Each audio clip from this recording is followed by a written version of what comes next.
응, 여보 상담 중이었구나? 아니, 한테 어. 이혼 요청했어요. 어, 이혼합시다. 네, 좋아요. 이혼하고 음, 걔한테 가는 돌이 1도 없어요. 좋아요. 나한테는 상간소송을 할 거예요. 네. 그러면 1,500만 원에서 2천만 원 우리가 주면 되고요. 네. 나는 여태까지 아이들을 위해서 음, 사실 참았던 건데 그럴 이유가 전혀 그쵸. 난 이혼할 거고 음, 합의로 갈래 법으로 갈래 딱 그것만 얘기해. 음, 라고 해서 걔 이혼하기 싫어 어쩌저쩌고 하면 그냥 다 끊어버려요. 알겠어요. 변호사한테 저는 논의를 하겠습니다. 알겠습니다. 지난 15년간 두 아이를 키우며 전업주부로 살아온 40대 여성. 최근 남편과의 관계가 좋지는 않았다고 하는데요. 그런데 지난달 직장을 나선 남편은 갑자기 사망했고 누군가 남편의 노트북을 가져갔다는 사실도 알게 됐습니다. 남편의 죽음 이후 마주한 충격적인 현실에 눈앞이 캄캄하다며 제보해 왔는데요. 대체 이 여성에게 그동안 무슨 일이 있었던 걸까요? 자, 15년을 전업주부로 살아왔는데 남편의 외도 또 갑작스러운 죽음으로 지금 너무나 고통스러운 나날을 보내고 계시다는 어떤 제보입니다. 자, 먼저 이들 부부의 결혼 생활부터 좀 짚어봐야 될 것 같아요. 네, 40대 제보자는 올해 결혼 15년 차고요. 남편과의 슬하에 미성년자 아들과 딸이 있습니다. 남편은 이 학원을 운영하고 있었어요. 이 고등학생들을 대상으로 하는 학원이었습니다. 그런데 좀 요즘 좀 사업이 좀 안 돼서 어려움을 겪고 있었다고 합니다. 그런데 어느 날 전화를 한 통 받게 됐어요. 근데 같은 건물에서 종목이 다른 학원을 하고 있는 원장의 전화였어요. 그러면서 뭐라고 얘기를 하냐면요. 제가 이 사장님께, 그러니까 남편을 얘기하는 거죠. 남편께 2억 5천만 원을 이렇게 빌려드렸는데 돈을 안 갚아서 전화를 드렸다. 근데 그 차용증에 사모님 전화번호가 적혀 있었다. 그래서 내가 전화를 해봤는데 뭐 그 대표님께서, 남편께서 워낙 믿을 만한 분이기 때문에 내가 못 믿는 건 아니지만 그래도 전화를 해봤다라고 얘기를 했어요. 그러더니 나중에 시간이 지난 다음에 사모님 덕분에 잘 해결됐다 그러면서 정말 감사해서 제가 식사라도 한번 대접해도 될까요? 라고 얘기하길래 그냥 이렇게 하면서 친해졌다고 합니다.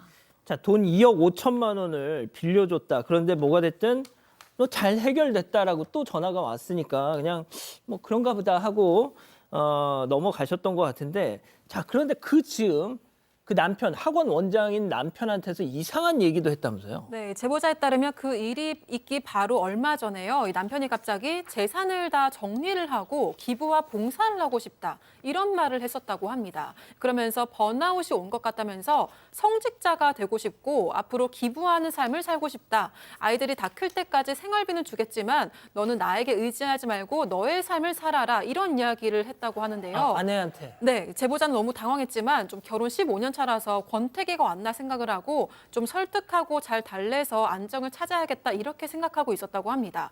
그러던 차에 낯선 여성으로부터 이 남편이 거액을 빌리고 갚지 않고 있다는 이야기를 듣게 됐던 건데요.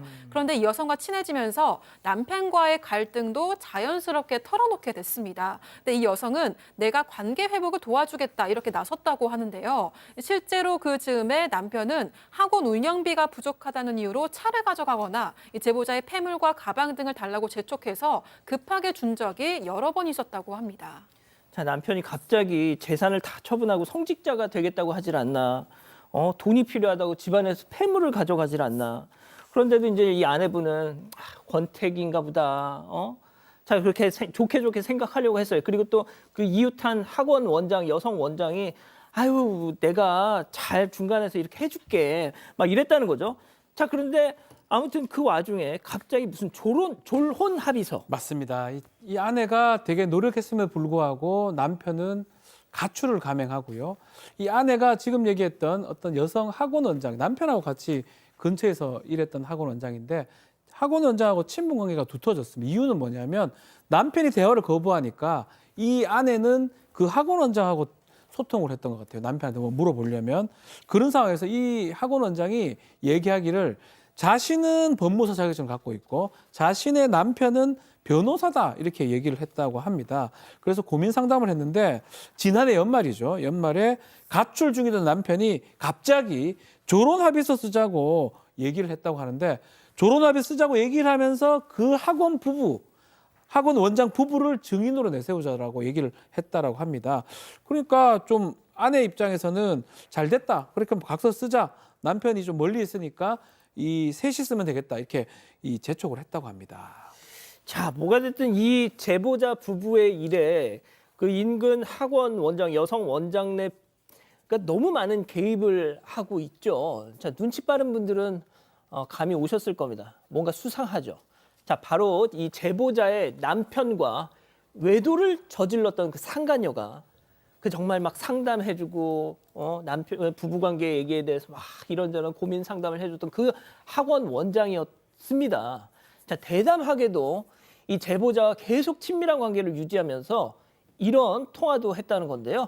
자, 심지어 이혼 얘기가 나오는 순간에도 제보자의 편인 것처럼 위로까지 했다는 겁니다. 체크포인트 일단 먼저 짚어보죠. 왜 자극했어요? 자, 무슨 얘기인지 제보자와 그 학원 원장 여성 원장의 통화 내용 직접 들어보시죠. 이혼 소송 준비하시는 것 같아요. 진짜요? 이혼 소송을 저희 남편이 변호사가 될 거고요. 저희 남편이 변호사가 되면 많이 불리할 거예요. 되게 유능해요. 어떡해요?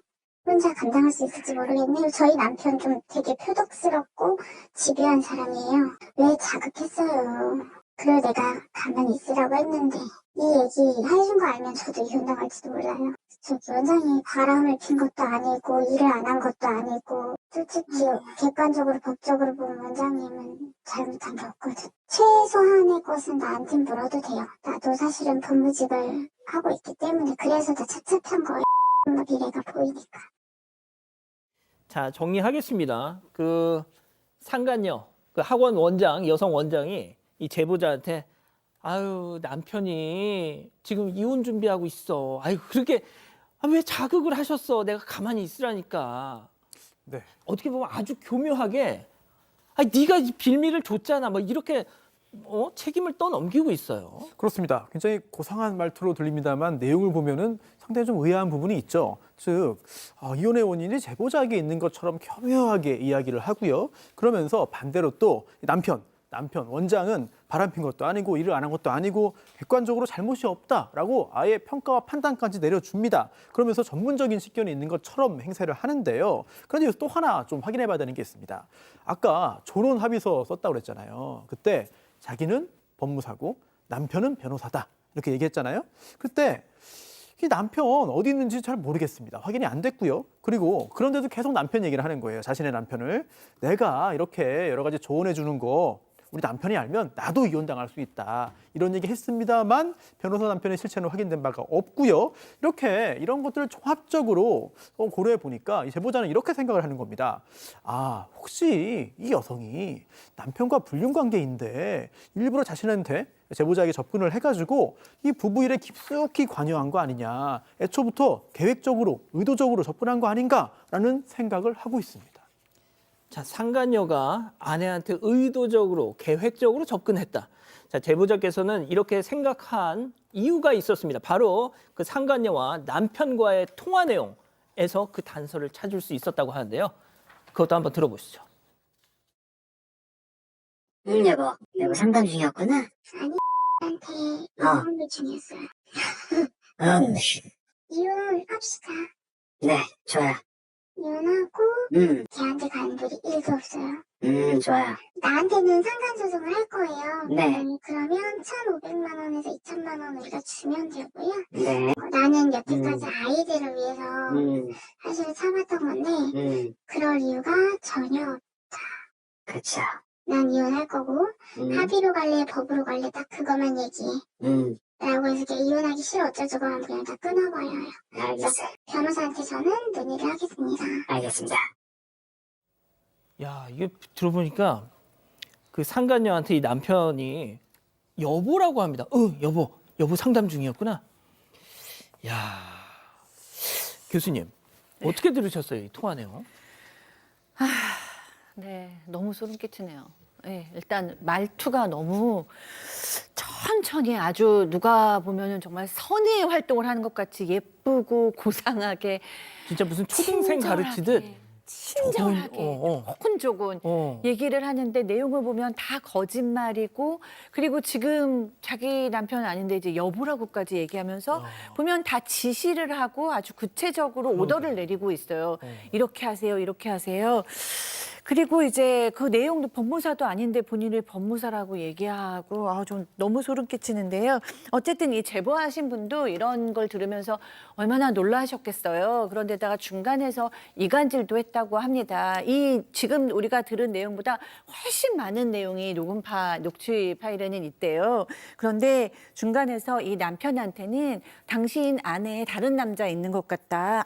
속눈썹도 연장하고 손톱도 새로 했더라. 뭐 이렇게 얘기를 하고 또 이 아내한테는 내가 생활비도 다 너한테 유리하게 도와주고 내가 악역을 맡겠다.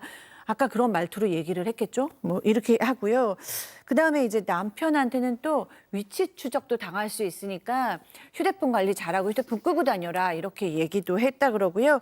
뭐 그 외에도 남편도 이 여자랑 이제 연락을 하고 이러면서 뭐 자동차, 폐물, 가방 이런 것도 다 급하다면서 가져갔는데 결국에는 이 상간녀 손에 넘어간 것 같다라고 생각하고 계십니다. 좀 소름 끼치네요, 진짜. 그렇죠. 가만히 당하고 있을 수는 없기 때문에 이 제보자가 여성이 접근했을 때 또 부부의 일에 개입하면서 상담해주고 조론 합의서 또 불륜 등등의 얘기를 좀 인터넷에 글을 올렸다고 합니다. 그러면서 남편한테는 요청 제기하고 이 상간녀한테는 이 상간자 소송을 제기한 그런 상황이었습니다. 나중에 인터넷에 글이 올라오니까 학원에 민원 제기되고 나중에 그것 때문에 상간녀 입장에서 문제가 되니까 오히려 이 제보자를 명예훼손 소송으로 지금 고소를 한 그러니까 그런 상간녀가 상황입니다. 운영하는 그 학원을 네. 겨냥해서 그렇죠. 이런 여자가 운영하는 학원에 애들 보내지 마세요. 뭐 이런 저격글을 올렸구나. 그렇죠. 그렇게 하니까 이제 명예훼손 등으로 고소를 오히려 했고요.